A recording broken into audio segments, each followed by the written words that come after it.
castelo forte é o nosso Deus, escudo e boa espada.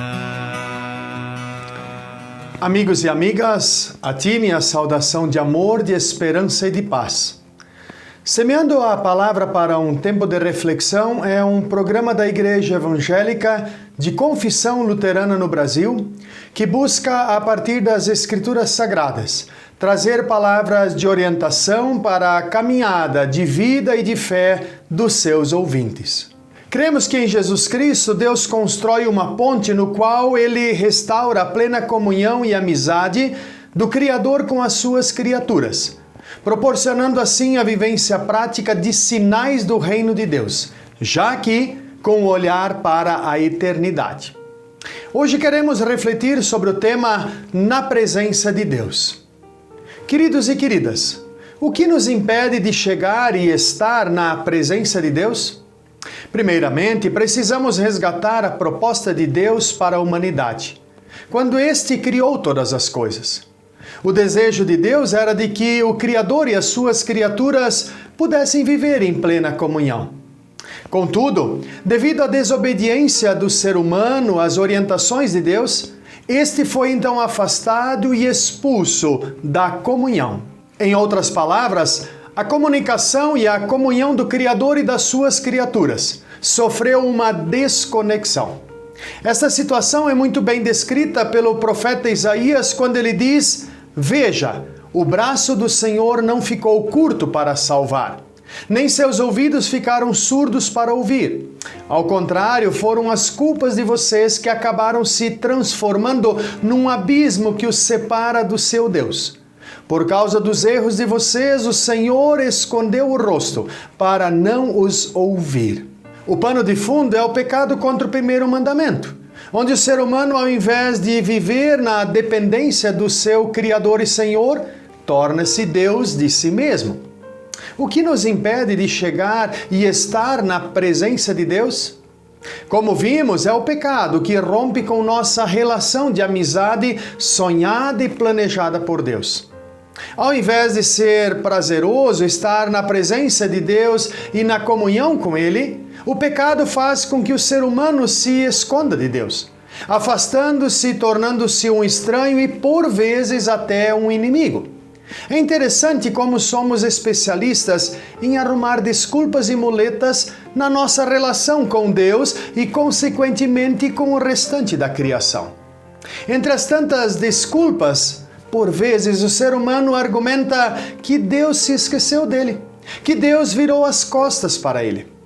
O profeta Isaías já nos lembra de que a dinâmica é contrária, ou seja, nós, o ser humano, com os nossos pecados, deixamos de olhar, buscar e estar na presença de Deus e acabamos nos escondendo dele. Por intermédio do profeta Jeremias, Deus também diz ao seu povo: "Porque sou eu que conheço os planos que tenho para vocês, diz o Senhor. Planos de fazê-los prosperar e não de lhes causar dano. Planos de dar-lhes esperança e um futuro.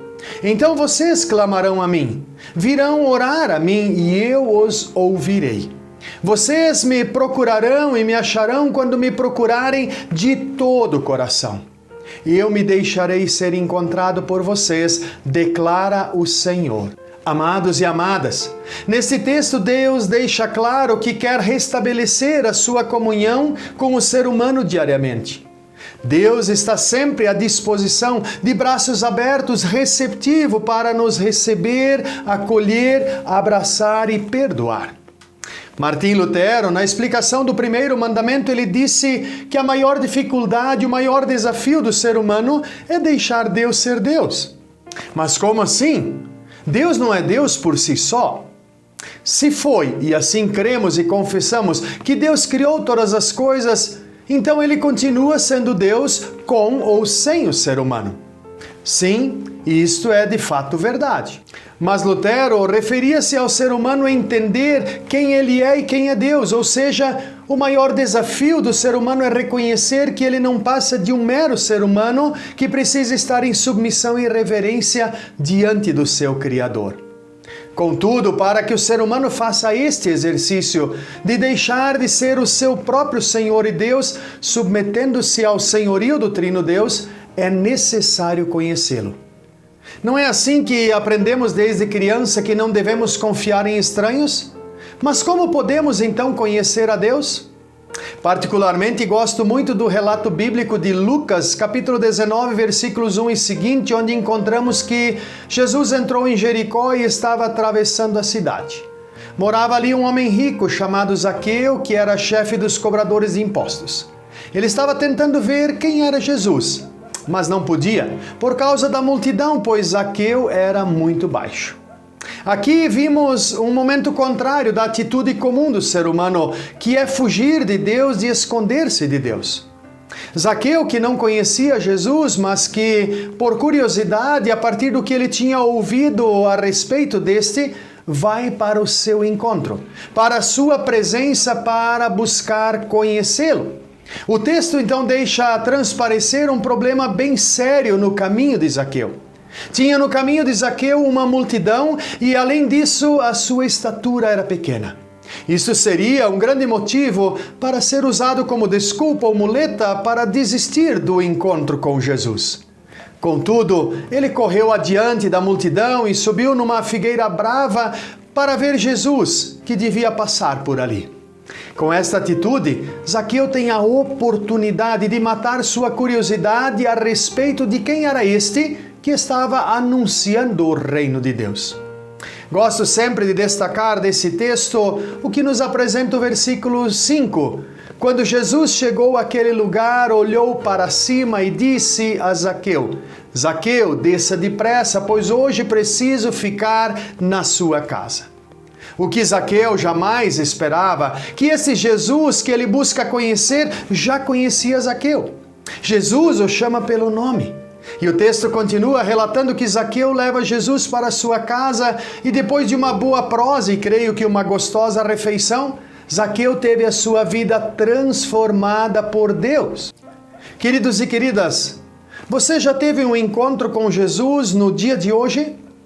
Você já tem buscado a Deus de todo o teu coração hoje? Você já se colocou em submissão e reverência diante dele neste dia? O que está te impedindo de chegar e estar na presença de Deus para experimentar verdadeira e plena comunhão com Ele? Quais são as desculpas e muletas que nós precisamos jogar para o lado? Amados e amadas, Deus oferece para mim e para ti diariamente uma figueira para subir, que nos permite ser encontrado por Deus e com Deus. Esta figueira é a chamada a Palavra de Deus, a Bíblia, a Escritura Sagrada e ainda junto à oração. Você já deixou Deus ser Deus de tua vida hoje? Escalemos a figueira da Palavra de Deus para conhecer a Jesus Cristo, o Deus encarnado, e assim não precisaremos mais nos esconder ou ter medo dele. Pois como diz um conhecido hino, em Jesus amigo temos. Que Deus assim nos abençoe com a sua palavra, hoje e para sempre, conduzindo-nos para a plena comunhão com Ele. Que Deus assim nos abençoe. Amém.